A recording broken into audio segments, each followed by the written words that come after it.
நம்ம இப்போ என்ன பார்க்க போகிறோம் அப்படின்னா டிஎன்பிஎஸ்சி குரூப் 2 2A ப்ரிலிமினரி எக்ஸாமுக்காக நம்ம ப்ரிப்பேர் பண்ணிகிட்டு இருக்கோம். 2026 எக்ஸாமுக்காக. அதில் யூனிட் 5ல் இந்திய பொருளாதாரம் மற்றும் தமிழ்நாட்டின் வளர்ச்சி நிர்வாகம்ங்கிற டாப்பிக்கோட சிலபஸ் தான் என்ன அப்படிங்கிறத பார்க்குறோம்.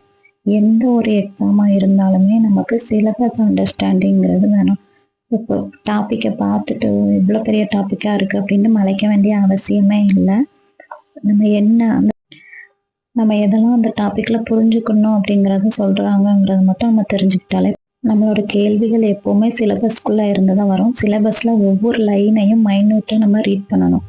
ஒரு 4-5 டைம்ஸ் ரீட் பண்ணி பார்த்தா தான் ஸோ இந்தந்த டாப்பிக்லாம் பார்க்க சொல்லியிருக்காங்கங்கிறதே புரியும். அதுக்குள்ளே எப்படி வேணாலும் கேள்வி கேட்கலாம், அது டிஎன்பிஎஸ்சியோடது. ஆனால் அந்த சிலபஸில் உள்ள எல்லா விஷயத்தையுமே நம்ம ஓரளவு தெரிஞ்சுக்கணும். எக்ஸாம் பாயிண்ட் ஆஃப் வியூவில் தெரிஞ்சுக்கிட்டா மட்டும்தான் ஜிகேல மார்க் வாங்க முடியும். சிலபஸை நம்ம ஈஸியாக தெரிஞ்சுக்கிட்டாலே எங்கெங்கே படிக்கணுங்கிறத நம்ம ஆட்டோமேட்டிக்காக கற்றுக்கலாம். சிலபஸை ரொம்ப தரவாக ரீட் பண்ணிக்கணும். இப்போ நமக்கு இந்த டாப்பிக்கில் இருந்து குரூப் 4ஆக இருக்கட்டும், குரூப் 2A ப்ரிலிமினரி எக்ஸாமாக இருக்கட்டும், நமக்கு 20 கேள்விகள் மொத்தம் கேட்பாங்க. ஸோ இது கட் ஆஃப் ரீதியாக பார்க்கும்போது இந்த டாபிக் ரொம்ப ரொம்ப இம்பார்ட்டண்ட்டு. ஃபஸ்ட்டு என்னென்னா யூனிட் 6 செகண்ட் ப்ரியாரிட்டி யூனிட் 5க்கு நம்ம கொடுத்தே ஆகணும். இதில் மோஸ்ட்லி நம்ம கரண்ட் அஃபேர்ஸ் பார்க்குற மாதிரி இருக்கும். டாபிக்ஸை கொஞ்சம் ஸ்கூல் லெசன்ஸை கொஞ்சம் பார்த்துட்டு கரண்ட் அஃபேர்ஸ் ஸ்கீம்ஸ் ரிலேட்டடாக பார்க்கணும். நெக்ஸ்ட் பட்ஜெட்டு, இப்போ உள்ள ஃபினான்சியல் சிச்சுவேஷன் என்ன, இந்தியா அண்ட் தமிழ்நாடு கவர்மெண்டோட சிச்சுவேஷன் என்னன்றதை நம்ம படிச்சுக்கணும். ரொம்ப ரொம்ப ஈஸியான யூனிட் தான் இது. ஸ்கூல் லெசன்ஸை ரீட் பண்ணிவிட்டு அதை அண்டர்ஸ்டாண்ட் பண்ணிவிட்டு கரண்ட் அஃபேர்ஸை கொஞ்சம் பார்த்து வச்சுக்கணும். அதை பண்ணிட்டாலும் ஓரளவுக்கு இந்த யூனிட்டை ஈஸியாக கவர் பண்ணிடலாம். மார்க்கும் இது ஹை ஸ்கோர் ஏரியா. 20 கொஸ்டின்ஸ் இதில் தான் கேட்க போகிறாங்க. 100ல் 20ன்னா பாருங்கள். இந்த டாப்பிக்கை நம்ம கன்ஃபார்மாக படித்தே தீரணும். நிறைய பேர் எக்கனாமிக்ஸை எலிமினேட் பண்ணிடுவோம். ஆனால் இந்த எக்ஸாமை பொறுத்தவரை நம்ம எக்கனாமிக்ஸை கண்டுக்கிடாமல் விடவே முடியாது. எக்கனாமிக்ஸு, சோசியல் இஷ்யூஸு, தமிழ்நாடு நிர்வாகம், இந்த 3 கலந்து வர மாதிரி தான் வரும். சிலபஸை அண்டர்ஸ்டாண்ட் பண்ணிவிட்டு பயப்படாமல் படித்தாலே நல்லா ஸ்கோர் பண்ணலாம் அந்த டாப்பிக்கில். நம்ம இப்போ என்னென்ன சிலபஸில் கொடுத்துருக்காங்கங்கிறத பார்ப்போம். இதை மேஜராக ஒரு 3 டாப்பிக்காக பிரிக்கலாம். இந்திய பொருளாதாரம் மற்றும் தமிழ்நாட்டின் வளர்ச்சி நிர்வாகம்ங்கிற டாப்பிக்கை 3 சப் டாப்பிக்காக பிரிக்கலாம். என்ன அப்படின்னா, ஒன்று இந்திய பொருளாதாரத்தை பற்றி பார்க்கணும். அடுத்து சமூக பிரச்சனைகள், சோசியல் இஷ்யூஸ்னு சொல்லுவாங்க, சமூக பிரச்சனைகளை பற்றி பார்க்கணும். தேர்ட் ஒன் வந்து தமிழ்நாடு நிர்வாகம், தமிழ்நாட்டோட நிர்வாகம் எப்படி இருந்தது அப்படிங்கிறத பற்றி பார்க்கணும். நம்ம இந்தியா கலப்பு பொருளாதாரத்தை ஃபாலோ பண்ணுது. ஸோ நம்ம இந்தியாவில் என்ன பொருளாதார ஸ்கீம் ஃபாலோ பண்ணுதாங்க, 5 ஆண்டு திட்டங்கள்லாம் என்ன, திட்டக்குழுனா என்ன, இப்போ இருக்கிற நிதி ஆயோக்னா என்ன, நிதி, தொழில், இது சம்மந்தப்பட்ட எல்லா டேட்டாஸும் நம்ம தெரிஞ்சுக்கணும். நம்ம இந்த யூனிட்டை ஒரு 3 சப் டாப்பிக்காக பிரித்தாலும் அதில் இந்திய பொருளாதாரத்தின் இயல்புகள், இந்திய பொருளாதாரம்ங்கிற டாப்பிக்கில் என்னெல்லாம் வருதுன்னு பார்க்கலாம். ஃபஸ்ட்டு இந்திய பொருளாதாரத்தின் இயல்புகள். அதில் எதை பற்றி பார்க்கணும் அப்படின்னா, 5 ஆண்டு திட்ட மாதிரிகள், ஒரு மதிப்பீடு, திட்டக்குழு மற்றும் நிதி ஆயோக், வருவாய் ஆதாரங்கள், இந்திய ரிசர்வ் வங்கி, நிதி கொள்கை மற்றும் பணவியல் கொள்கை, நிதி ஆணையம், மத்திய மாநில அரசுகளுக்கிடையே நிதி பகிர்வு, சரக்கு மற்றும் சேவை பொருளாதார அமைப்பு மற்றும் வேலைவாய்ப்பு உருவாக்கம், நில சீர்திருத்தங்கள் மற்றும் வேளாண்மையில் அறிவியல் தொழில்நுட்பத்தின் பயன்பாடு, தொழில் வளர்ச்சி, ஊரக நலசார் திட்டங்கள், இது எல்லாமே இந்திய பொருளாதாரங்கிற டாப்பிக்கில் கவர் ஆகும். நம்ம எல்லா டாப்பிக்குமே வேர் டு ஸ்டடி எடுத்து கொடுப்போம். இப்போ சமூக பிரச்சனைகள்னு எடுத்துக்கிட்டால் மக்கள் தொகை, கல்வி, நலவாழ்வு, வேலைவாய்ப்பு, வறுமை, தற்போதைய சமூக பொருளாதார பிரச்சனைகள், இந்த டாப்பிக்கெல்லாம் நம்ம நல்லா பார்த்துக்கணும். இப்போ இந்திய பொருளாதாரத்தின் இயல்புகள் வந்து நம்மளோட ஸ்கூல் புக்லேயே லெசன்ஸ்லேயே இருக்குது. 5 ஆண்டு திட்ட மாதிரிகள் எல்லாமே ஸ்கூல் புக்கில் இருக்குது. திட்டக்குழு, நிதி ஆயோக் எல்லாமே ஸ்கூல் புக்ஸில் இருக்குது. 11th புக்கில் இருக்குது, 11th எக்கனாமிக்ஸில். அடுத்து வருவாய் ஆதாரங்கள் வந்து நம்ம எதில் படிக்கணும் அப்படின்னா பட்ஜெட் எடுத்து பார்க்கணும். ஸோ ரீசெண்டாக நம்மளோட இந்தியா கவர்மெண்ட்டும் தமிழ்நாடு கவர்மெண்ட்டும் வெளியிட்ட பட்ஜெட் டீட்டெயிலை எடுத்து பார்க்கணும். நெக்ஸ்ட் இந்திய ரிசர்வ் வங்கியை பற்றியும் புக்கில் இருக்குது. நிதி கொள்கை, பணவியல் கொள்கை எல்லாமே புக்ஸில் இருக்குது. நிதி ஆணையம், மத்திய மாநில அரசுக்கிடையே நிதி பகிர்வு, நிதி ஆணையம் எப்படி அமைக்கப்படுது, இப்போ அதோட தலைவர் யார், மத்திய மாநில அரசுக்கிடையே நம்மளோட பகிர்வு பெர்சன்டேஜ் என்ன, ரேஷியோ என்ன அப்படிங்கிறத பற்றி தெரிஞ்சுக்கணும். அடுத்து சரக்கு மற்றும் சேவை வரி புக்லையும் இருக்கு, நாமளும் கொஞ்சம் எக்ஸ்ட்ரா தெரிஞ்சுக்கணும். இந்திய பொருளாதார அமைப்பு எப்படி இருந்தது, வேலைவாய்ப்பு எல்லாமே அந்த காலத்துல எப்படி உருவாக்குனாங்க, நிலங்கள் எப்படி சீர்திருத்தங்கள் பண்ணாங்க, நிலங்கள் எப்படி விவசாயிகள் கையில வந்தது, பட்டா எப்படி வழங்கப்பட்டது, அந்த டீட்டெயில் எல்லாமே பார்க்கணும். நிலச்சீர்திருத்த சட்டங்கள் நிறைய வந்துச்சு, அதை பத்தி பார்க்கணும். அடுத்து வேளாண்மை வேளாண்மை இப்போ எப்படி இருக்கு, அது வேளாண்மை எப்படி உருவாச்சு, இப்போ இந்த மாதிரி இருக்கு, வேளாண்மையில என்னென்ன டெக்னாலஜி யூஸ் பண்ணும், ட்ரோன் யூஸ் பண்றோம், ஆப் நிறைய யூஸ் பண்றோம், உழவன் செயலி இந்த மாதிரி நிறைய ஆப் யூஸ் பண்றோம்ல. ஸோ அது எல்லாமே பார்க்கணும். இப்போல்லாம் நியூ டெக்னாலஜிஸ் எல்லாமே பார்க்கணும். என்னென்ன அமைப்புகள் கவர்மெண்டால விவசாயிகளுக்காக என்னென்ன திட்டங்கள் கொண்டு வந்திருக்காங்க, என்னென்ன அமைப்புகள் ஏற்படுத்தியிருக்காங்க, கிடங்குகள் என்னென்னலாம் உருவாக்கியிருக்காங்க, அதை பற்றி டீட்டெயிலாக பார்க்கணும்.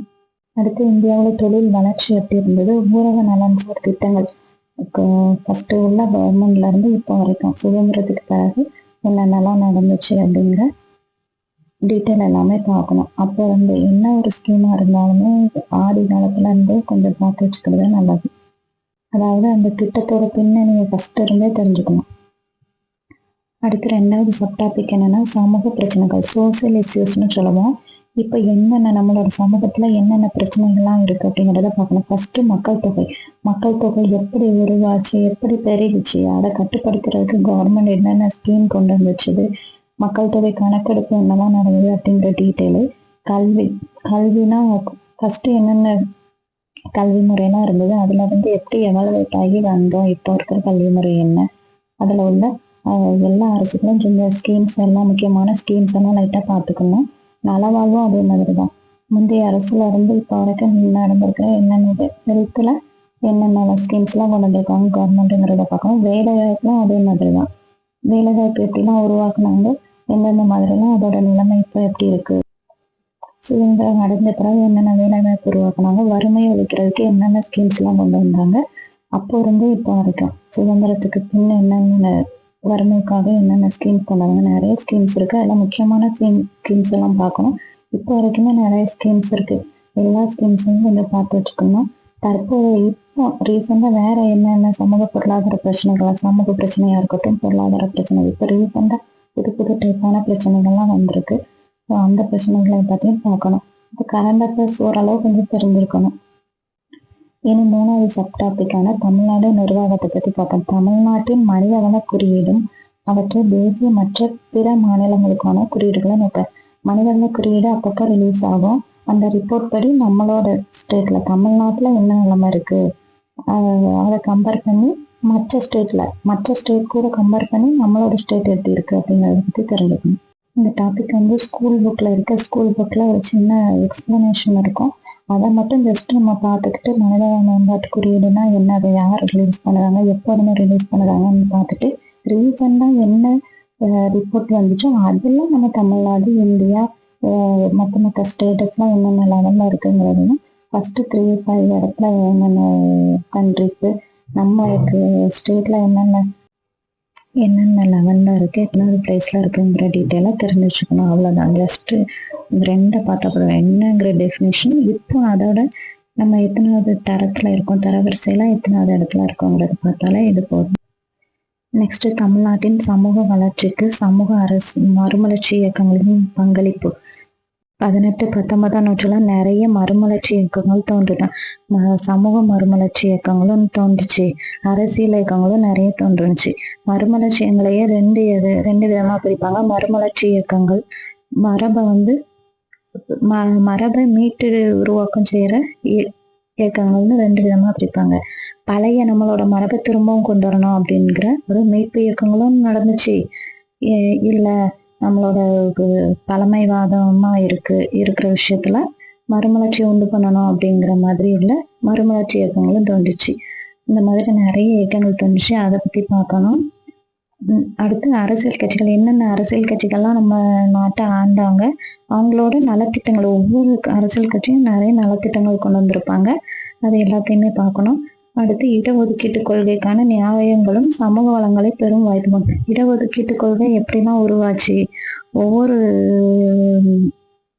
வகுப்பு ரீதியாகவும் எந்தெந்த பர்சன்டேஜ் இடஒதுக்கீடு இருக்கு நமக்கு கல்வி மற்றும் வேலைவாய்ப்பு எல்லாத்துலேயுமே எவ்வளோ எவ்வளோ பர்சன்டேஜ் இருக்கு, அது எவ்வளோ போராட்டத்துக்கு பின்னாடி இந்த இடஒதுக்கீடுலாம் நமக்கு கிடைச்சிருக்கு. இப்போ இருக்கிற நம்மளோட இடஒதுக்கீடு கிடைக்கிறதுக்கு ஒரு பெரிய போராட்டமே நடந்திருக்கும். பல போராட்டங்கள் நடந்துச்சு. அது எல்லாத்த பற்றியுமே நம்ம பார்க்கணும். ஹிஸ்ட்ரி புக்கில், பாலிட்டி புக்லலாம் இதை பற்றி நிறைய கொடுத்துருக்காங்க. அதுலேருந்து அந்த லெசன்ஸ் பார்த்தாலே இதில் போதும். தமிழ்நாட்டின் பொருளாதாரத்துக்கு நிறைய கேசஸும் நடந்திருக்குது. எல்லாமே பாலிட்டி புக்லையும் நமக்கு இருக்குது, ஹிஸ்ட்ரி புக்லையும் இருக்குது. நெக்ஸ்ட் தமிழ்நாட்டின் பொருளாதார போக்கு எந்த மாதிரிலாம் பொருளாதார ரீதியாக வளர்ந்துச்சுது, சமூக ரீதியாக எப்படி வளர்ந்துச்சுது, அந்த அப்படி வளர்ச்சி அடைஞ்சதுக்கு கவர்மெண்டோட நலத்திட்டங்கள் ஸ்கீம்ஸ் எல்லாம் நிறைய கொண்டு வந்தாங்களா, அதோட தாக்கங்கள் என்ன, பங்களிப்பு என்ன, அந்த ஸ்கீம்ஸ் எல்லாம் வச்சு எனது பொருளாதாரம் எந்த மாதிரி டெவலப் ஆச்சுங்கிறத தெரிஞ்சுக்கலாம். அடுத்து சமூக நீதி, சமூக நல்லிணக்கம், சமூக பொருளாதார மேம்பாட்டின் மூலாதாரங்கள் எல்லாமே இந்த இடஒதுக்கீடு சம்பந்தப்பட்டது தான். நெக்ஸ்ட் தமிழ்நாட்டின் கல்வி நலவாழ்வு முறை. தமிழ்நாட்டில் என்னென்ன கல்வி முறையெல்லாம் அறிமுகமாச்சு, அப்போ இருந்து இப்போ வரைக்கும் உள்ள எல்லா மோஸ்ட்லி உள்ள ஸ்கீம்ஸு, நலவாழ்வும் அதே தான், ஹெல்த் சம்மந்தமானது. என்னென்ன மாதிரியான ஹெல்த் அமைப்புலாம், நலவாழ்வு அமைப்புலாம் நமக்கு இருக்குது அப்படிங்கிறத பற்றி பார்த்துக்கணும். மருத்துவ வசதிகள் என்னென்னலாம் இருக்குது, அது எப்படிலாம் உருவாச்சு அப்போ இருந்து. ஸோ இப்போ அதில் என்னென்ன முக்கியமான ஸ்கீம்ஸ்லாம் இருக்குது அதையும் பார்த்துக்கணும். அடுத்து தமிழ்நாட்டோட புவியியல் கூறு என்ன, புவியியல் அமைப்பு எப்படி இருக்குது, அந்த அமைப்பினால பொருளாதாரத்தோட வளர்ச்சி எப்படி இருந்துச்சு அப்படிங்கிறத பார்க்கலாம். பல்வேறு துறைகளில் தமிழகம் என்னென்ன சாதனைகள் நடத்திருக்கு, தமிழ்நாட்டின் முன்னாளுகை. தமிழ்நாட்டின் முன்னாளுகைங்கிறது ஒரு தனி யூனிட் தான். இது கவர்மெண்டோட டிஎன் கரியர் சர்வீசஸ் government.in வெப்சைட்லேயே இந்த டாபிக் எல்லாமே நம்ம பார்த்துக்கலாம். இந்த டாபிக்ஸ் தேவையான பிடிஎஃப் எல்லாமே அங்கே கிடைக்கும், மெட்டீரியல் எல்லாமே கிடைக்கும். அதை எடுத்து நம்ம ஜஸ்ட் பார்த்துக்கலாம். நம்ம புக்கில் கவர் ஆகாத விஷயத்தெல்லாம் என்ன பண்ணிக்கலாம், கவர்மெண்டோட வெப்சைட்டில் உள்ள பிடிஎஃப்ல இருந்து கவர் பண்ணிக்கலாம். நெக்ஸ்ட்டு நலன் சார்ந்த அரசு திட்டங்களும் அதன் பயன்பாடுகளும், பொது விநியோக அமைப்புகளில் நிலவும் சிக்கல்கள். எல்லா கவர்மெண்ட்டும் கொண்டு வந்த ஸ்கீம்ஸ், அதோட நன்மைகள். அதுக்கப்புறம் இப்போ பிடிஎஸ் அமைப்புன்னு சொல்லுவோம்ல, பொது விநியோக அமைப்பு, நம்மளோட ரேஷன் கடை, அந்த மாதிரி விஷயங்கள் எல்லாமே எப்படி உருவாச்சு, எந்த காலத்தில் உருவாச்சு, யார் கொண்டு வந்தாங்க, அதில் என்னென்ன ஸ்கீம்ஸ்லாம் கொண்டு வந்தாங்க, எப்படிலாம் வறுமையை ஒழிச்சாங்க அப்படிங்கிறத பற்றி தான் அதில் இருக்கும். அதை பற்றியும் பார்த்து வச்சுக்கணும். ஸ்கூல் புக்லேயே நமக்கு மோஸ்ட்லி எல்லாமே கவர் ஆகிடும். நம்ம அங்கங்கே இருக்கிற தகவல்களை ஒருங்கிணைச்சு பார்த்துக்கணும். இப்போ கல்வின்னு படித்தோம்னா கல்வியை பற்றி எங்கெங்கே இருக்கும் அதெல்லாம் ஓரளவுக்கு ஆர்கனைஸ் பண்ணி பார்த்துட்டாலே போதும், அவ்வளோதான். அது போக கரண்ட் அஃபேர்ஸும் பார்த்து வச்சுக்கணும். பொது விநியோக அமைப்புகளில் நிலவும் சிக்கல்கள் கொடுத்துருக்காங்களே, என்னென்ன சிக்கல்கள்லாம் நடக்கும். உணவு தானியங்களை விவசாயிகள் திறந்து வாங்கி நியாயமான விலை கொடுத்து வாங்கி எனது பொதுமக்களுக்கு விநியோகிப்பாங்க கம்மி ரேட்டில். ஸோ அதில் என்னென்ன சிக்கல்கள்லாம் இப்போ ஏற்படுது, ஒவ்வொரு தானியங்களையும் கவர்மெண்ட் என்னென்ன ரேட்டில் இருக்குது அப்படிங்கிற டேட்டாஸ் எல்லாமே கரண்ட் அஃபேர்ஸில் வரும். அதை நம்ம பார்த்து வச்சுக்கணும். ஸோ அதில் நிறைய சிக்கல்கள் இருக்குது. குடோன் சரியாக அமைக்கணும், நிறைய சென்டர்ஸ் போடுவாங்க, அதை எப்படி மெயின்டைன் பண்ணணும் அப்படிங்கிற பல விதமான சிக்கல்கள் இருக்குது. ஸோ அதை பற்றியும் கொஞ்சம் தெரிஞ்சுக்கணும். இப்போ நம்ம இந்திய பொருளாதாரம் மற்றும் தமிழ்நாட்டின் வளர்ச்சி நிர்வாகங்கிற டாப்பிக்கை எப்படி படிக்கணும், அந்த ப்ராடக்டை எப்படி அண்டர்ஸ்டாண்ட் பண்ணிக்கிறதும், எப்படி பிரித்து படிக்கணும், சிலபஸ் எப்படி உடச்சி புரிஞ்சுக்கணும் அப்படிங்கிறத பற்றி பார்த்தோம். அடுத்த வீடியோவில் அதோட சிலபஸ் வேர் டு ஸ்டடி என்ன, வெளியில் என்னென்ன கரண்ட் அஃபேர்ஸ்லாம் பார்ப்பாங்க, ஸ்கிப்பிங் ரிலேட்டடாக என்னென்ன படிக்கணும் அப்படிங்கிறது எல்லாமே பார்க்க போகிறோம். எக்ஸ்ட்ரா டீட்டெயில்ஸ் என்ன, கரண்ட் அஃபேர்ஸில் நம்ம என்னென்ன டாபிக்லாம் பார்க்கணும் அப்படிங்கிறத பற்றியும் அடுத்த வீடியோவில் சிலபஸோட ரெஃபரன்ஸ் வேர் டு ஸ்டடி என்ன அப்படிங்கிறது தெளிவாக பார்க்கலாம். வேர் டு ஸ்டடி அடுத்த வீடியோவில் வரும். இந்த வீடியோ உங்களுக்கு ரொம்ப யூஸ்ஃபுல்லாக இருக்கும்னு நம்புகிறேன். உங்களுக்கு நம்மளோட வீடியோ பிடிச்சிருந்தா சப்ஸ்கிரைப் பண்ணுங்கள், ஃபாலோ பண்ணுங்கள். இன்னும் நிறைய இன்ஃபர்மேஷன் உங்களுக்கு யூஸ்ஃபுல்லாகிற இன்ஃபர்மேஷனை கொடுக்க போகிறேன். நம்மளோட வீடியோலையும் உங்களுக்கு டைம் வேஸ்ட் பண்ணுற மாதிரி இருக்காது. ஒவ்வொரு விஷயமும் உங்களுக்கு யூஸ் ஆகிற விஷயமும் உங்களுக்கு எவ்வளோ ஷார்ட்டாக சொல்ல முடியுமோ அந்த அளவுக்கு ஷார்ட்டாக சொல்லிட்டு உங்களுக்கு டைம் தான் ரொம்ப முக்கியம். எக்ஸாமுக்கு இருக்கிற டைமிங் தான் முக்கியம். தேங்க்யூ.